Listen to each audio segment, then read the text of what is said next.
ishchi mazmuni o'zgarmas tok ko'prigi yordamida noma'lum qarshilikni aniqlash.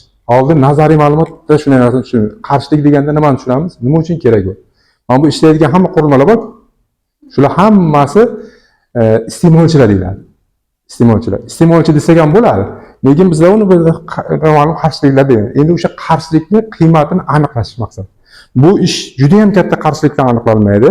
Lekin masalan, megaom qarshilikdan aniqlanmasligi mumkin, lekin kiloom qarshilikdan aniqlaydi, juda katta aniqlikdan aniqlanadi. Endi ko'prik deganni hozir tushuntiraman. Nima uchun ko'prik deyilgan bu narsa? Mana shunda chizma chizamiz. Mana bu L1 L2 xohlagan joyimizda qo'yishimiz mumkin. Bu tomonda L2, bu tomonda L1 qo'yib qo'yishimiz ham mumkin.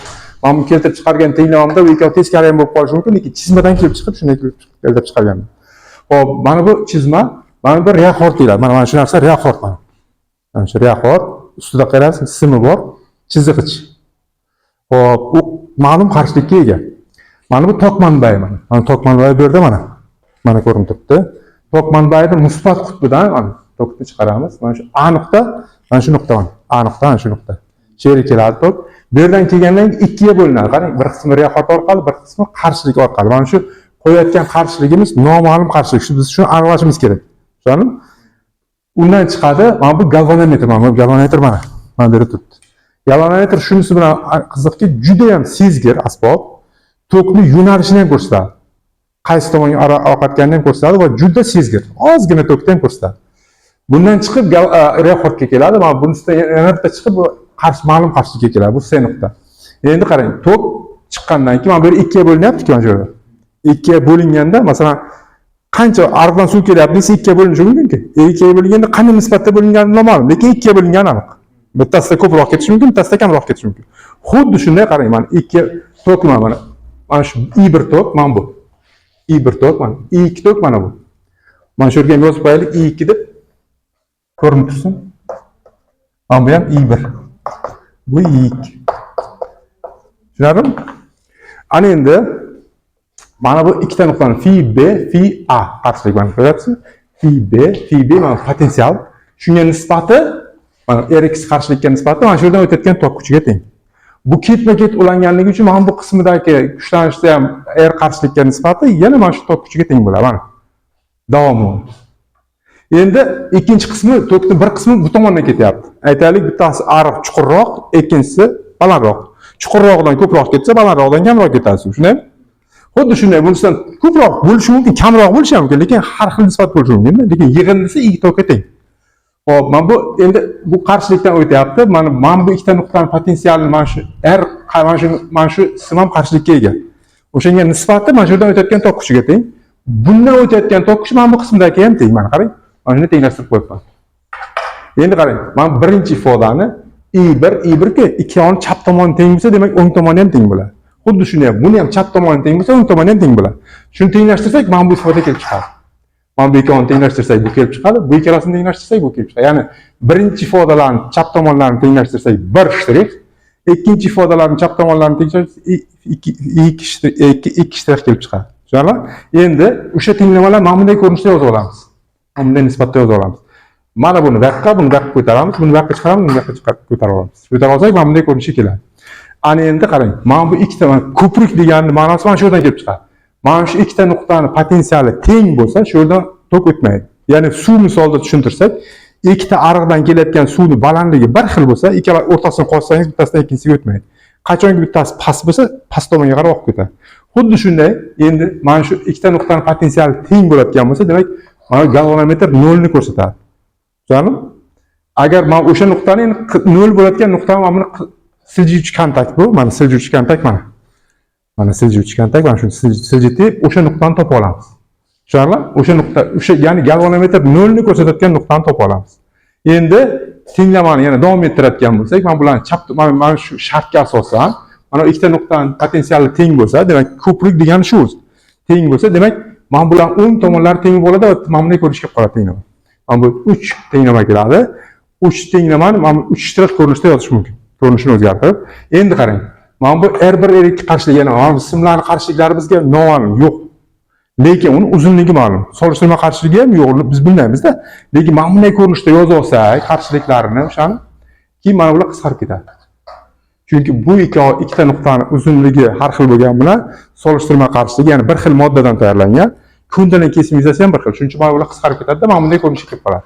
Endi mana bularni biz yelkalar deymiz. Mana L1, L2 yelkalar. Mana chizmada mana bu L1, L2. Bu yerda mana aytaylik L1, L2 yelka. O'sha uzunligini bilsak bo'ldi. Va mana bu qarshiliklarning bittasi bizga ma'lum. Mana bu qarshilik ma'lum. Demak, bitta qarshilik ma'lum, yelkalar ma'lum bo'lsa, mana bu noma'lum qarshilikni hisoblash mumkin. Tushunarli? Endi mana shu hozir to'kka qo'shamiz. To'kka qo'shganimizdan keyin o'sha nuqtani D nuqtani qidirib, izlab topamizda, topib nolga keltirib olamiz va noma'lum qarshilikni aniqlab olamiz. Aniqlab olgandan keyin xohlasanglar, mana ular o'zgartirishlari mumkin. Mana qarshilikni o'zgartirish imkoniyati bor mana buni. Noma'lum qarshilikni o'zgartirsak, u ham o'zgarishi mumkin. Yoki noma'lumni o'zgartirmasdan bunisini o'zgartirayotgan bo'lsak, bunisi ham o'zgarishi mumkin. Shunda mana bu keyin olgan natijalarimizni mana bu jadvalga kiritib olamiz. Jadvalga qarang. O'sha noma'lum qarshilik, buni 3 modda aniqlaymiz-da. Mana o'zgartirishimiz mumkin. 10, 15, 20 qilib o'zgartirishimiz mumkin. Bular ham o'zgaradi. L1, L2 ning qiymatlari ham o'zgaradi. Noma'lum qarshilik qiymati ham o'zgaradi. Agar bitta qiymatni o'zgartirib oladigan bo'lsak, o'zi bitta qiymatni olishimiz kerak mana bunda. Noma'lum qarshilik o'zgarmasligi kerak, mana bu o'zgarish kerak. Noma'lum qiymati o'zgarmasdan qoladi. Lekin L1, L2 lar o'zgaradi. Lekin mana bu Rx ning qiymati o'zgarmasdan qoladi. Mana hozir 3 modda hisoblaymiz, mana buni to'ldiramiz. 3 modda hisoblaymiz. Bir-biriga yaqin narsalar chiqadi. Bir-biriga yaqin. Keyin ularni hammasini olganimizdan keyin o'rtachasini topamiz. O'rtachasini aytganmiz, 3 modda olgan natijani olamizda qo'shib 3 ga bo'lsak, o'rtacha qiymati kelib chiqadi. Keyin ularni hammasini hisoblab, absolyut xatoliklarni hisoblaymiz. Keyin absolyut xatoliklarning o'rtacha qiymatini topamiz. Keyin foizda hisoblaymiz, nisbiy xatolik. Va oxirgi natijani bunday ko'rinishda beramiz. Oxirgi natija deyotganimiz qarshilikning qiymati shundan shungacha degan bo'ladi. Hali magazindan bir sement olsanglar, sement ustiga yozib qo'yadi. 50 plus minus 1 deb yozib qo'yadi. Bilasizlarmi o'sha? Nima degani o'sha? 1 kilo og'ir, 1 kilo kam. Ha, o'sha 50 kilogramm bo'lsa, 49 ham bo'lishi mumkin, 50 gram bo'lishi mumkin. Demak, o'shani og'irligi, massasi shu oralikda degan. Demak, hozir biz mana buni aniqlaydigan bo'lsak, mana shu natijani oladigan bo'lsak, shuni qarshilikning qiymati mana shu oralikda degan bo'ladi. Tushundingmi? Chunki olinayotgan hamma o'lchovlarda o'zi shunday narsa. Aniq qiymatini hech kim o'lcholmaydi. Aniq qiymat, masalan, taroziga chiqsangiz 50 kilo chiqdingiz. Bir ishlatganingizdan keyin 50 kilo bo'lmaysiz. Tellaysiz. Shuni hisoblangan. Yo bir ovqatlansangiz 50 kilodan ko'proq chiqsin. Yo ustingizga qalinroq kiyim kiysangiz ham ko'proq chiqishi mumkin. Shuning uchun o'zgarishi mumkin-da. Endi juda keskin o'zgarib ketmaydi, lekin ozgina o'zgarib turadi. Shuning uchun o'rtacha qiymatlar aniqladi va o'sha xatoliklar hisoblanadi. Xo'p, bo'lsa, shu bo'yicha o'ylaymiz. Ya'ni tok manbaidan chiqyapti. Nimaga borib, nimada reaxortga borib 2 ga bo'linyapti mana. Tok manbaidan chiqdi. Mana reaxortga kirdi. Bitta chiqib, mana noma'lum qarshilikka mana bunga chizmada mana Rx.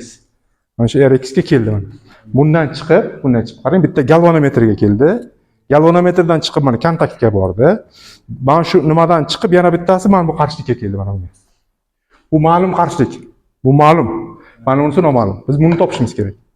Hop, ma'lum qarshilikdan chiqib o'sha reaxortni C nuqtasiga, C nuqtadan chiqib manbaga bordi. Ya'ni zanjir hosil bo'ldi. Ya zanjir deyotganimiz, zanjir shunaki, tok. Zanjir berk bo'lsa tok oqadi. Hozir keyin yana tushuntiraman bu narsani. Tok bilan muomala qilganlarda juda muhim bu narsa. Ana endi zanjir hosil bo'ldi, berk kontur bo'ldi. Ana endi men buni xohlagan bitta qarshilikka qo'yib, masalan, mana 60 ga qo'ydik deylik. 66 ga qo'ydim. Bu degan so'z mana har bittasi 10 ga ko'paytsak, 6 dan 60 10 ga ko'paytsak 60 bo'ladi. Demak, mana bu noma'lum qarshiligimiz 60, ma'lum qarshiligimiz 100. Endi men buni siljitaman.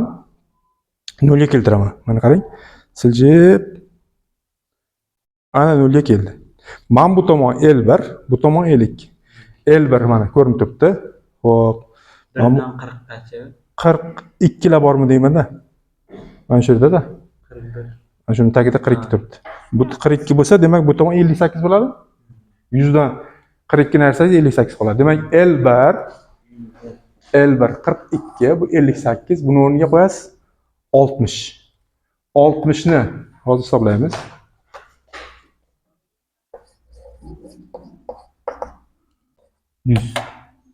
100 ni 40 0,42 ga ko'paytiramiz. Hisoblab ko'ringlar, 60 ga yaqin chiqadi.